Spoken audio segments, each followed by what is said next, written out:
দিবসের এই প্রাঙ্গণ থেকে আমরা একটি প্রতিজ্ঞা করতে চাই। আগামীতে আমরা মহান মুক্তিযুদ্ধের এবং জুলাই 24-এর আন্দোলনে আমরা যেই স্পিরিট নিয়ে আমরা বাংলাদেশকে স্বাধীন করেছিলাম, জুলাই 24 আন্দোলনে আমরা একটি ঘটনার মাঝে ছিলাম, সেই স্পিরিট বাস্তবায়নে, সেই আকাঙ্ক্ষা বাস্তবায়নে আমরা কখনোই বিভক্ত হবে না।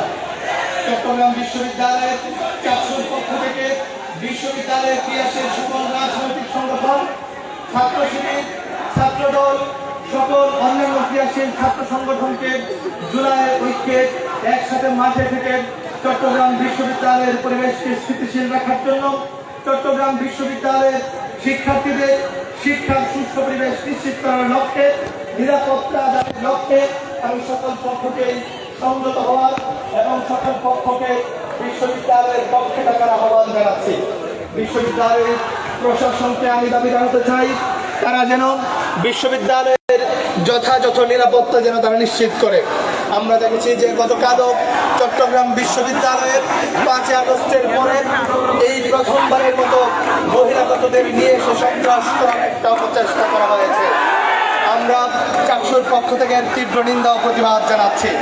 আমরা বিশ্ববিদ্যালয় প্রশাসনকে বলতে চাই, আপনারা যদি বহিরাগত না ঠেকাতে পারেন তাহলে চট্টগ্রাম বিশ্ববিদ্যালয়ের শিক্ষার্থীদেরকে সাথে নিয়ে চাকসু এর তীব্র প্রতিরোধ করে তুলবে।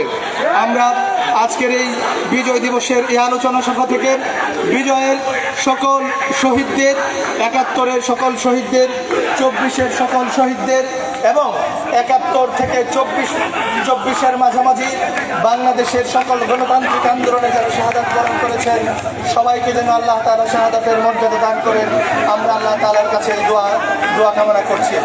আমাদের এই বাংলাদেশের বর্তমান সময়ে যে ভারতীয় আগ্রাসন আমাদের বাংলাদেশের অগ্রগতির পথে সবচেয়ে বড় বাধা, তারা ভারত এখনো বাংলাদেশের স্বাধীনতা সার্বভৌমত্বকে বিপন্ন করার জন্য তারা এখনো তাদের ষড়যন্ত্র বন্ধ করেনি। আমরা দেখেছি 5 আগস্টের পরেও তারা আমাদের জুলাইয়ের যারা শক্তি ছিল তাদেরকে নানাভাবে হত্যা চেষ্টার মাধ্যমে বাংলাদেশকে অস্থিতিশীল করার চেষ্টা করছে। বাংলাদেশের ভারত বিরোধী আন্দোলনের অন্যতম সৈনিক আমাদের সহযোদ্ধা উসমান হাদি ভাইকে তারা গুলিবিদ্ধ করে আহত করেছেন। উসমান হাদি ভাই সহ যারা এখনো পঙ্গুত্ববরণ এবং আহত হয়ে বিছানায় কাতরাচ্ছেন সবাইকে যেন আল্লাহ তাআলা সুস্থ করে দেন। এই আল্লাহ তাআলা